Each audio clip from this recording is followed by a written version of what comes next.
Swastiastu. Pelinggih Kamulan adalah pelinggih utama di pamrajan atau sanggah.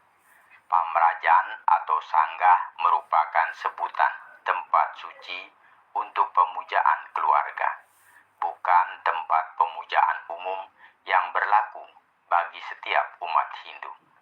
Pelinggih Kamulan sebagai pelinggih pokok dalam pamrajan atau sanggah berfungsi sebagai stana Sang Hyang Atma atau roh suci.